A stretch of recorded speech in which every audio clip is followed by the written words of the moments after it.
Everyone, and in today's video we will be discussing about the fundamental theorem of algebra. तो इसका statement है every polynomial of degree n has exactly n zeros.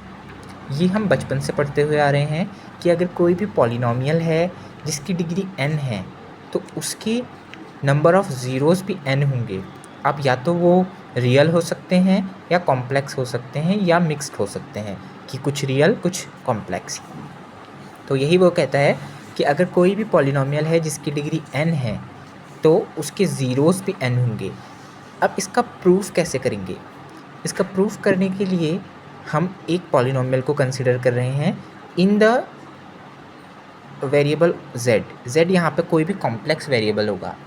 So a0 plus a1z plus a2z square so on to an zn। अब leading coefficient यहाँ पर है n with be the degree of this polynomial.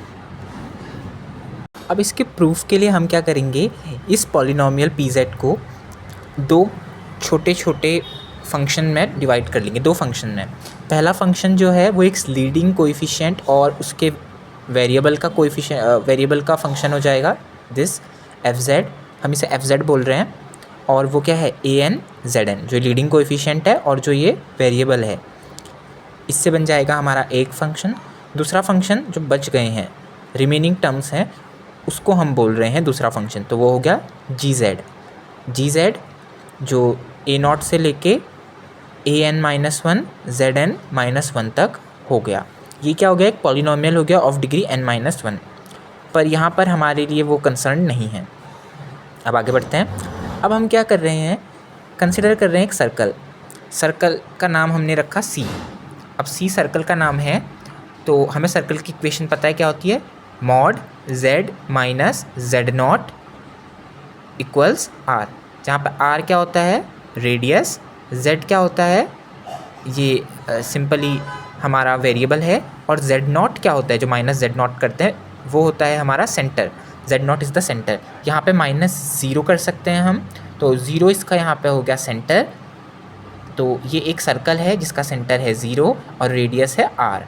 यहाँ पे r जो है 1 से बड़ा है, हमने ऐसा कंसिडर कर रखा है अपनी तरफ से। अब आगे देखते हैं। अब हमें क्योंकि ये जो थ्योरम है इसका प्रूफ हम करेंगे with the help of Rouche's theorem. Rouche's theorem क्या कहती है, एक बार वापस से रिकंसिडर करते हैं।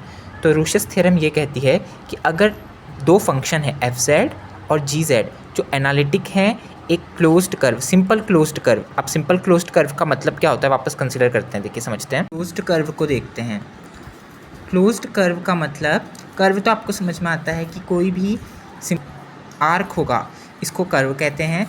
अब क्लोज्ड कब होगा, क्लोज्ड तब होगा जब इसका एंड पॉइंट, इनिशियल पॉइंट और एंड पॉइंट एक हो जाए। तो अगर इनिशियल पॉइंट और एंड पॉइंट एक हो गया तो इसे हम कहेंगे क्लोज्ड कर्व। ऐसे कर्व हो जाएंगे क्लोज्ड कर्व। पर यहाँ मेंशन कर रखा है सिंपल क्लोज्ड कर्व। तो सिंपल क्लोज्ड कर्व क्या हो जाता है, एक ऐसा क्लोज्ड कर्व जो अपने आप को कभी भी कट ना करे। तो ये क्लोज्ड कर्व है क्योंकि अपने आप को कट नहीं कर रहा और इसका इनिशियल पॉइंट और एंड पॉइंट एक ही है, तो ये सिंपल क्लोज्ड कर्व हो गया। जो क्लोज्ड कर्व नहीं है उसको देखिए, ये क्लोज्ड कर्व नहीं है क्योंकि एक क्लोज्ड कर्व तो है, क्लोज्ड कर्व है, देखिए इसका इनिशियल पॉइंट और फाइनल पॉइंट एक है। पर ये सिंपल क्लोज्ड कर्व नहीं है क्योंकि अपने आप को इंटरसेक्ट कर रहा है मल्टीपल टाइम। ये देखिए यहाँ पर उसने इंटरसेक्ट किया, इधर पे किया, इधर पे किया और इधर पे, मल्टीपल टाइम इंटरसेक्ट हो रखा है। तो ये सिंपल क्लोज्ड कर्व नहीं है पर क्लोज्ड कर्व है। ये क्लोज्ड कर्व भी है और सिंपल भी है। तो ये समझ में आया। अब देखते हैं आगे।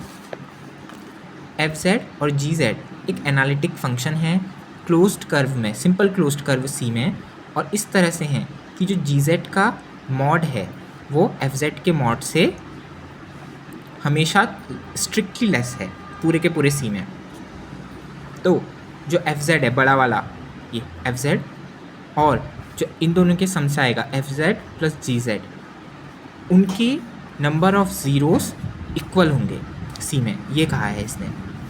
यानी का मतलब अगर हमारे पास कोई फंक्शन है fz जो एनालिटिक है, कोई फंक्शन है gz जो एनालिटिक है, कहाँ एक सिंपल क्लोज्ड कर्व सी में। इस तरह से कि जो जी जेड का मॉड है, अब मॉड का मतलब क्या है वापस समझते हैं एक बार। कोई भी अगर कॉम्प्लेक्स नंबर होता है तो उसको हम लिख सकते हैं z x plus iota y, जहाँ पर एक्स है रियल पार्ट, वाई है इमेजिनरी पार्ट। तो इसका मॉड क्या आता है, रियल पार्ट का स्क्वायर प्लस इमेजिनरी पार्ट का स्क्वायर का होल अंडर रूट। तो ये हो जाता है mod z. Is it right? Similarly जो फंक्शन है, अगर कोई भी हम कॉम्प्लेक्स फंक्शन की बात करते हैं तो उसे हम w से रिप्रेजेंट करते हैं, तो ये फंक्शन ऑफ z है। तो इसे कैसे लिख सकते हैं, इसमें भी हम रियल पार्ट को अलग कर सकते हैं और इमेजिनरी पार्ट को अलग कर सकते हैं। तो अगर हम कह रहे हैं कि उसका मॉड की बात कर रहे हैं तो ये फंक्शन ऑफ z हो गया, function of z is this. तो अगर हम इसके मॉड की बात कर रहे हैं दैट मीन्स कि हम बात कर रहे हैं रियल पार्ट के स्क्वायर प्लस इमेजिनरी पार्ट के स्क्वायर के अंडर रूट की। तो ये समझ में आया? अब इसे ही हम यूज़ कर रहे हैं। यहाँ उन्होंने कहा कि एफ जेड और जी जेड दोनों एनालिटिक फंक्शन है सी पर, इस तरह से कि जी जेड का जो मॉड है वो स्ट्रिक्टली लेस है एफ जेड के मॉड से। अगर ये सब कंडीशन होल्ड हो रही हैं तो उसके बाद क्या होगा कि जो एफ जेड आया फंक्शन और दूसरा फंक्शन क्या हो गया एफ जेड प्लस जी जेड।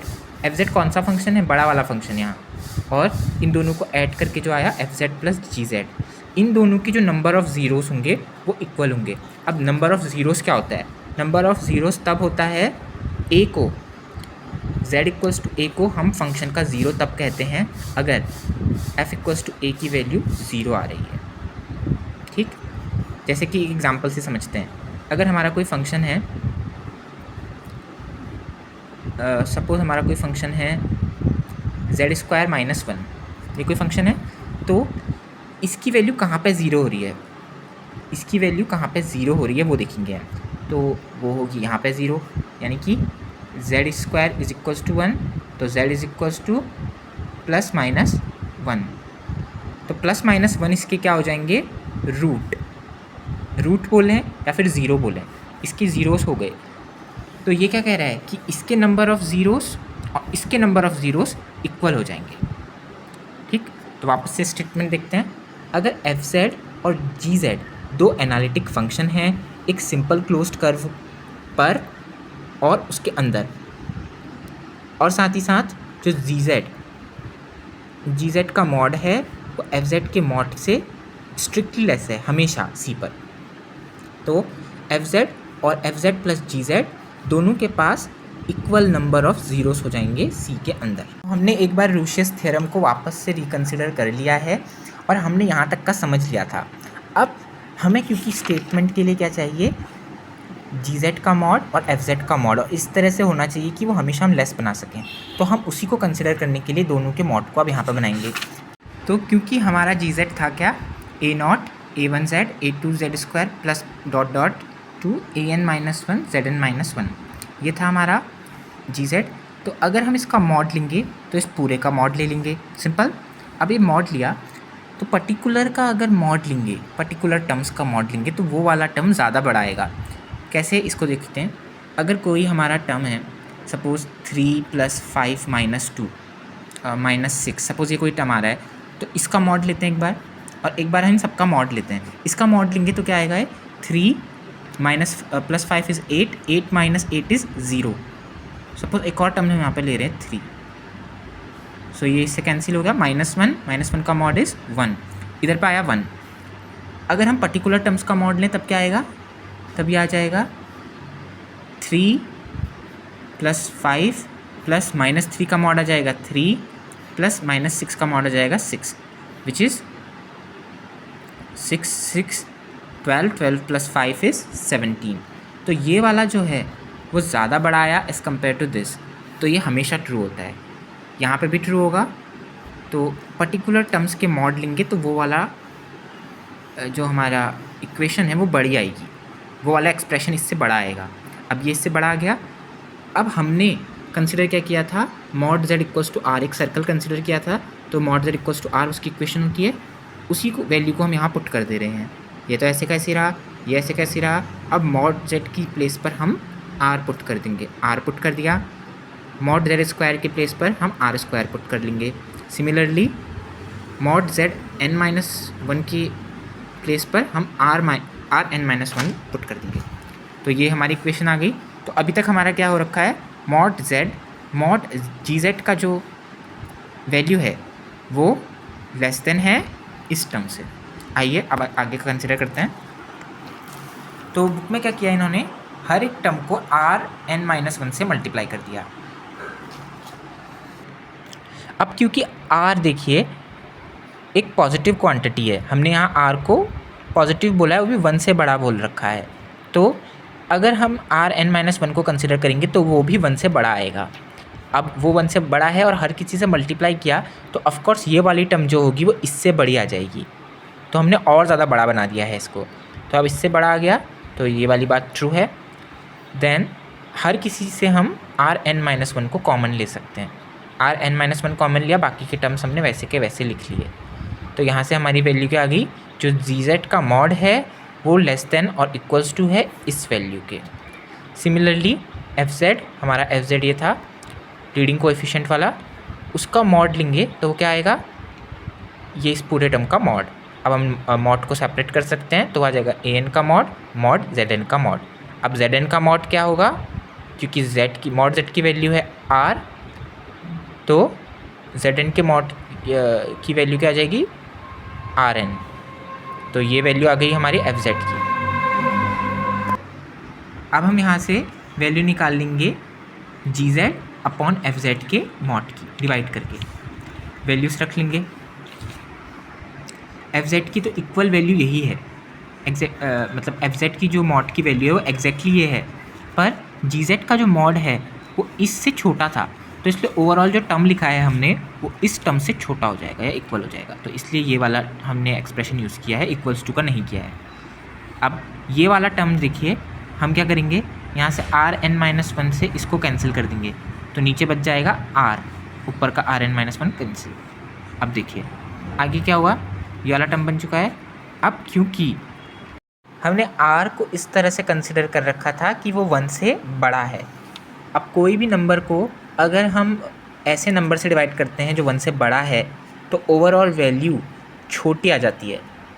तो वही चीज़ यहाँ पे वैल्यू हमने वन पुट कर दी है ना, ये यहाँ पे वैल्यू हमने वन पुट कर दी है, तो इसके ये किससे छोटा हो जाएगा, वन से छोटा हो जाएगा। अब ये वन से छोटा हुआ, सो हमें यहाँ से वैल्यू क्या मिल गई, आर को ऊपर भेज देंगे तो ये हमें वैल्यू मिल जाएगी।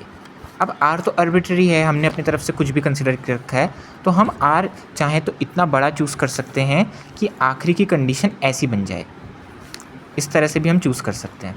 अगर हमने ऐसा चूज़ कर लिया तब रूशियस थ्योरम लग जाएगा। रूशियस थ्योरम क्या कहता था कि एफ जेड और जी जेड दो एनालिटिक फंक्शन अगर सिंपल क्लोज्ड कर्व सी में एग्जिस्ट कर रहे हैं इस तरह से कि जी जेड का मॉड जो है वो एफ जेड के मॉड से स्ट्रिक्टली छोटा है, तो जो हमारे दो फंक्शन आएंगे, एक फंक्शन एफ जेड और दूसरा फंक्शन एफ जेड प्लस जी जेड, इन दोनों के जो ज़ीरोस होंगे उनकी क्वांटिटी, उनकी नंबर सेम हो जाएंगे। तो वही है, वही यहाँ पर लिख दिया इन्होंने कि एफ जेड प्लस जी जेड में जितने नंबर ऑफ़ ज़ीरोस हैं और जितने एफ जेड के ज़ीरोस हैं वो इक्वल हो जाएंगे। तो अब यहाँ से क्या आया, एफ जेड था क्या हमारा, यहाँ देखते हैं वापस से, एफ जेड था हमारा ए एन जेड एन, तो ए एन जेड एन था हमारा एफ जेड, और यहाँ दिख रहा है कि इसके कितने ज़ीरोस होंगे, एन ज़ीरोस होंगे, इसकी पावर एन है ना, और सबके सब ज़ीरोस क्या होंगे, zero zero zero zero zero zero, तो रूट यानी कि ज़ीरोस ही सबके सब ज़ीरो हैं, सारे के सारे ज़ीरोस ज़ीरो हैं। तो उससे क्या मिल जाएगा कि एफ जेड प्लस जी जेड में भी उतने ही ज़ीरोस होंगे, एन ज़ीरोस ही होंगे, हालांकि वो ज़ीरोस सबके सब ज़ीरो नहीं होंगे। इस केस में सबके सब ज़ीरो नहीं होंगे, पर उतने ही क्वांटिटी में होंगे जितने इसमें हैं। एन ज़ीरोस हैं तो इसके भी एन ज़ीरोस हो जाएंगे।